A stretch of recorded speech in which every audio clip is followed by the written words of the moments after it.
Facilitating learning. This is about effective techniques for training and how facilitation skills can make trainings more impactful and create lasting learning. And we're going to be covering effective techniques, some common challenges, as well as just understanding some of the learning science behind why some of these facilitation techniques work.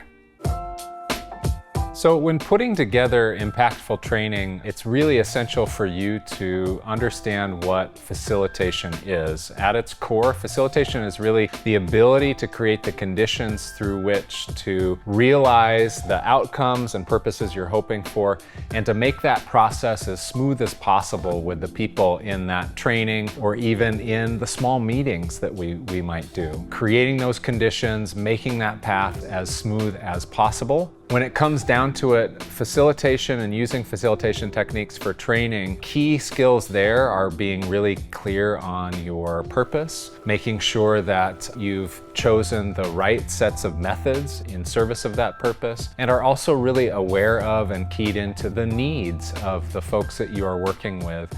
Where are they coming in at the beginning of that session? What are they going to need in order to be successful on the way to those purposes that you're hoping for? And Eric, you told me in the past about how in your early teaching days, how it became really evident to you the importance of thinking about the students and how they were walking around the campus at the end of the school year, or like what they went to do during the summer or the next semester. As they left on that last day, what's the picture that I have in mind? As they leave that door, walk off of campus, what are they now knowing about themselves? What do they see? What do they realize? Really powerful picture. Yeah, it's a powerful shift when you're thinking about designing in that way, because it humanizes. I think it's really easy to almost think of students as inanimate objects, like when you're just putting a lesson plan together, but really embodying facilitation skills and thinking about the humans and how they're entering, how they're exiting, how they're feeling. Like what are the emotions at play? What are the motivations? We'll get into some more of that stuff as well. You can take some key facilitation techniques that are used by facilitators and leaders across contexts to improve your training and improve the outcomes that you're hoping for. So some key techniques you can take from facilitation to improve your training are things like active listening, really being open and keyed into what's surfacing in the room, getting curious on what's surfacing in the room. Open-ended questions are really key to make sure that you are eliciting the right amount of engagement and participation. And for those not familiar with that term, open-ended questions are really questions that don't have a yes or no answer to them. Those would be closed-ended questions. Open-ended questions have multiple different ways that people could respond. And because there are multiple ways for people to respond, then you're inviting multiple opportunities for participation. And finally, key technique is summarizing and pausing and reminding folks of what has been said, what has been covered, what key themes are emerging, and checking in with the group and seeing if what you're noticing is accurate and that you're going in the same direction together. Great example of a way to lean into open-ended questions is to invite storytelling.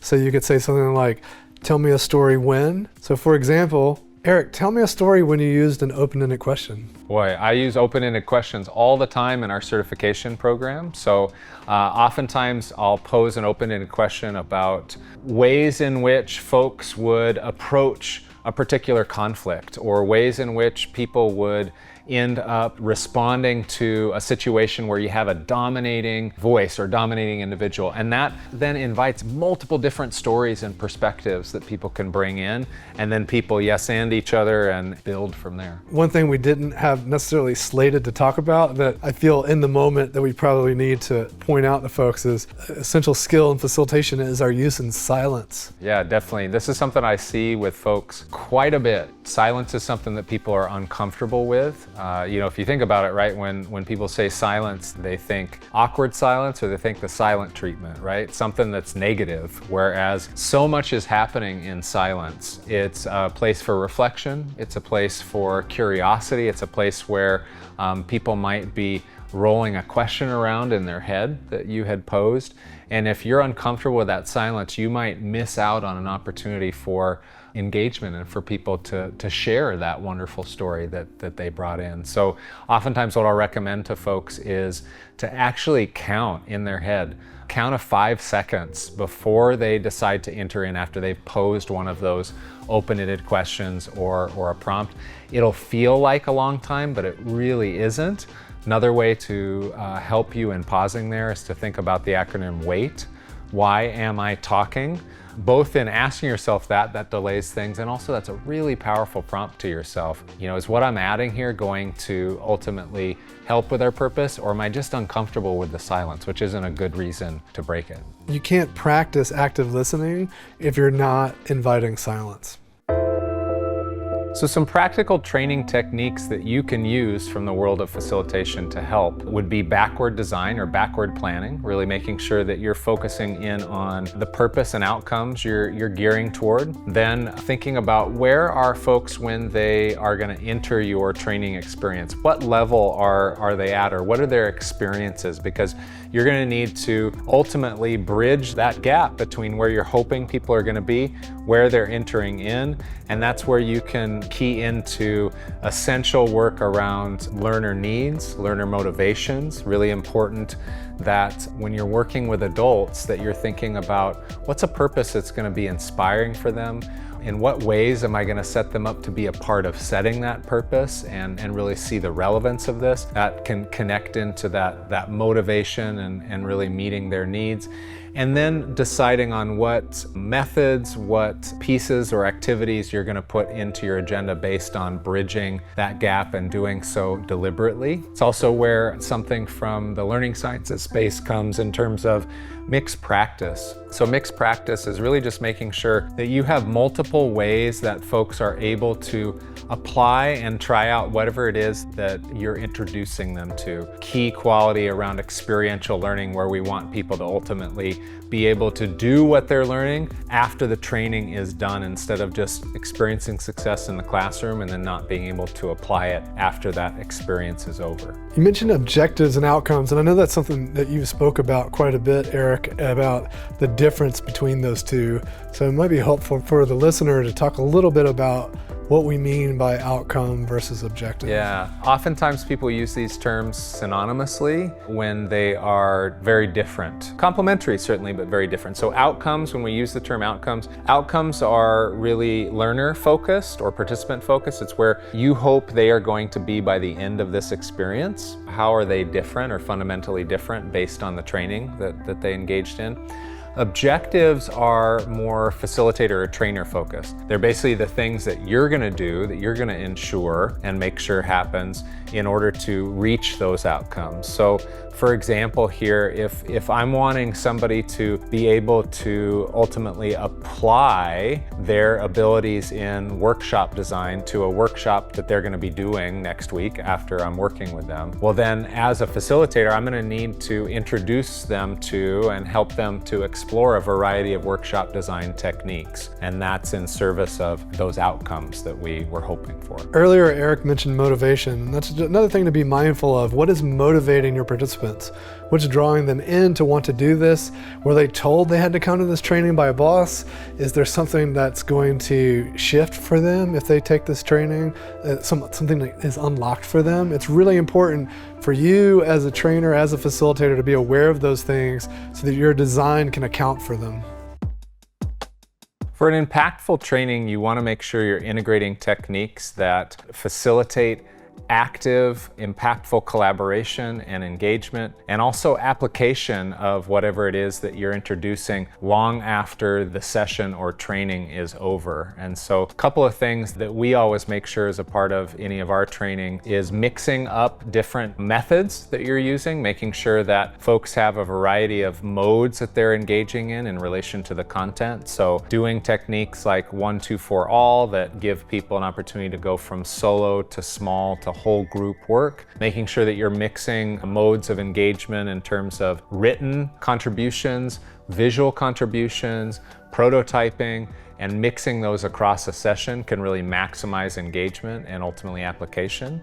When you're thinking about these methods, really important to make sure that whatever you're asking folks to do is close to or well aligned with the kinds of practices that you're going to want them to do after the training is over, and making that as authentic as possible. Not just setting them up to be successful in the classroom space, only to experience a lot of frustration once they try to apply that once the training is done. So really be thinking about, okay, if I'm wanting them to do this work out in the world, well then let's make sure that some of the modes we're using here has them actually doing this or practicing that in the training itself. So coming back to motivation can be a really powerful technique to think about how to maintain engagement, because if we're staying mindful of the prep work we did around discovering their motivation and honoring it, then we can in the moment pivot as we need. If something's not resonating with them, we can lean into something that might resonate more. If we've designed in ways, to Eric's point, that are mixed practice, then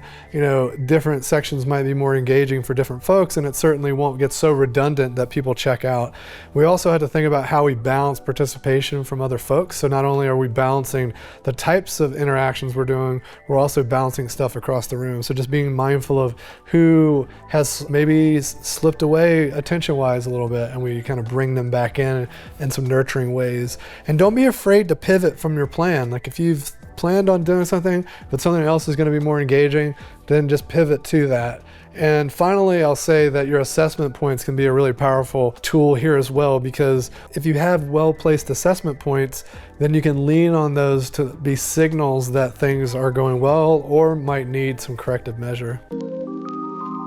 So when it comes to your training, there are some common pitfalls or challenges that can oftentimes surface. One, you'll have people that have differing levels of experience in the room. Two, you'll have people with differing levels of motivation. And then also connected to that, of both of those actually, is a third one where you have some barriers to application, or people not having the chance to ultimately apply things in the way that they would out in the world. So a couple of different ways that you can work with these. One, for the varying levels, which we'll talk about this in terms of differentiated learning or a differentiated group of folks, is just making sure that A, you're aware of that and planning for that. B, you're specifically aware of what those differing levels of experience are, and then making sure that you group and you create activities that have multiple modes and ways in for the people who are just starting alongside the people who are very experienced. And you could even set up the folks who are very experienced to occupy maybe different roles in a group. Maybe they're co-facilitating with you in ways that has them in spaces that are connected to that level of experience. Low motivation oftentimes stems from folks not being able to really see the relevance of what it is that you're working with them on. So that starts with having a really compelling purpose that you can communicate, and also that you've thought about, why does it matter what we're doing here? And you're both planning for that and planning with that in mind, and then also that's something that you can communicate clearly to them. Finally, oftentimes a pitfall that shows up in training is lack of applicability or application from the learning or the new content to what it looks like out in the world. And that really comes down to, from the beginning, again, your planning. Am I making sure that our purposes are really connected to how people will apply this work after they're done? Have I set up activities that are connected to the kind of practice that they'll do? And am I giving them multiple opportunities to do that during the training time? Powerful way to think about some of this stuff is, how do I relinquish some control as the trainer, as the facilitator? Include and involve participants and students in the shaping of the experience and the shaping of the outcomes, because the more that they have an authorship role in things, the more ownership they're going to have over their outcomes and their learning. So give them an opportunity to really shape things in any way that you can think of. Finally, when you think about adoption and putting stuff into practice and integrating the learning, the more you can give people opportunity to practice and apply things. And so how does the experience live beyond the synchronous touch point that you have with them, whether that's ongoing coaching or whether that's some sort of community of practice that's wraparound and inclusive? And if you're bringing in cases or examples or things that they're going to work through to better understand the content and curriculum, What if they brought in a problem they're working on so that the practice relates directly to something they have that they have to go do, they're gonna have real tangible questions about. Really important to think about how you wrap that practice around the content you're bringing. When it comes to maintaining energy and focus, it's really key for you to, again, make sure you're always anchored in the purpose you've identified, the outcomes you're gearing toward, because that's something that you can continue to circle back to at the point of prompting for each activity. So here I'm asking you to do this thing in service of this larger purpose and this larger direction we're going, which can be a real key part of maintaining motivation. Also, a cadence there where people are used to seeing relevance between what it is that you're asking them to do and the direction that you're going. Also really important here to mix the ways that you're asking them to engage to the types of activities you're doing. So don't just do one kind of activity, just individual work or just small group work or just visual work versus having people do some individual reflection or writing or just prototyping without reflection or debrief. All of those little shifts in methods or modes allow for a different vantage point, maybe a different click with folks' preferred approaches to activities, and it keeps the momentum and cadence going in a way that helps to maintain that motivation. When it comes to maintaining focus and energy, definitely take breaks. And when you're coming back from break or a big heavy lunch, or maybe don't have the big heavy lunch, let's have a light healthy lunch. But when you come back and when people might be tired or having the slump in the day, how might you bring in something that's a little more energizing? Get people on their feet, maybe do a group stretch together. How can they wake up a little bit and maybe even take a moment to connect with each other outside of the straight sharing of information and curriculum? Also, making sure you have plenty of time for debrief and integration. It's like all these techniques are really fantastic, but if you're just hitting them with thing after thing after thing, and they don't have time to sit back and reflect and integrate what they're learning and interleave some things, it's so exhausting. So just taking breaks that are physical breaks from the content, bio breaks and food breaks, but also little mental breaks where you can just sit back and reflect, and even really powerful to go back to a prior modules, because as they're reflecting on what they just learned, how are you also weaving in other things that came up previously? So now they're interleaving, they're considering things in different order. That can really rejuvenate the brain and help people just kind of get to a calmer state rather than just constantly feeling like they're having to consume and record and consume and record. So you've just gotten an opportunity to see how facilitation and facilitation techniques can really augment your work in training and making sure that that learning that you're bringing to folks really can stick. This is where we are focusing in on key pieces like backward design, really focused in on our purpose, making sure that we're choosing our methods and choosing the way that we ultimately orient our agenda to what people actually need and tying those needs to the purposes that we've identified, that we're thinking about the cadence and the variety of activities that we've put into place to really maintain both energy and momentum. And then finally here for you to be thinking about how are you going to continue to grow? You've got areas that you excel in, you've got areas that you want to grow in, making sure that what you take from these videos, you're going out and trying, you're reflecting on that practice that you're doing, and you're gathering feedback from people that you care about their voices and perspectives that can feed into continuing to guide your growth. I want to just reinforce this idea of investing in your own growth. The best trainers spend time getting trained and continue to learn, because that is what it's all about. So if you want to stay relevant and have information that's going to be compelling to your students and also captivate them in the passion of learning, you have to be instilled in a passion of learning as well. And so if facilitation skills are something that you want to spend time learning, fostering, practicing, highly recommend you check out our Facilitation Lab community, where we have events all over the world as well as virtual events where you can come and practice and actually role play some of these techniques. Watching others role play, such an amazing growth opportunity to learn new things and experiment with stuff. And if you're interested in more formal training, we also offer a facilitation certification, so we'd love for you to join us.